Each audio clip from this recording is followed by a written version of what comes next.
বাড়ির সামনে দেখতে পাচ্ছ জমি জুড়ে সিমের গাছ লাগানো রয়েছে।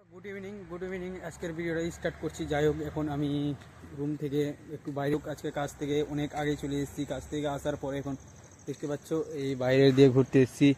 এই সারি সারি নারকেল গাছ ভিতরে, জমির ভিতরে। এখন আমি রাস্তার মধ্যে রয়েছি। রাস্তার মধ্যে এসে আমি আমার ভিডিওটা, আজ গেছিলাম বাজারে, বাজার থেকে কিছু খাবার নিয়ে আসলাম। সেই খাবারগুলো রুমের মধ্যে রেখে এখন, তোমরা তো জানোই আমি কিছুদিন আগে বাইরে কাজ করতে এসেছি। কোথায় কাজ করতে এসেছি সেটা তোমাদেরকে বলে দিচ্ছি। আমি গুজরাটে কাজ করতে এসেছি। আর গুজরাটে কাজ করতে এসে সেরকম কোথাও ঘুরতে যেতে পারছি না, তাই আমি ছেড়ে দিয়েছিলাম। তার জন্য এখন আমি চলো, আর দেখতে পাচ্ছ পিছনে দিয়ে গাড়ি যাচ্ছে। এই সময়টা আমি একটু ঘুরছি। আর তোমরা তো জানোই হয়তো আমি কিছু টাকার অভাবে আমি বাইরে চলে এসেছি কাজ করতে।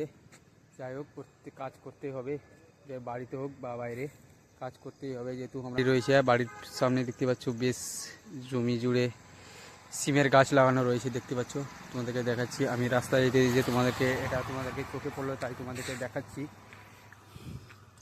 অনেকটা জঙ্গল হয়ে রয়েছে, সেই জঙ্গলের মধ্যেই সিমের গাছ রয়েছে। সেই সিমের গাছগুলো তোমাদেরকে দেখাচ্ছিলাম।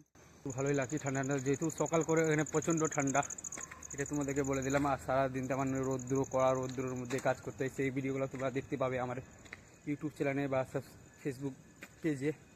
যাই হোক, তোমাদের দেখতেই পাচ্ছ আমি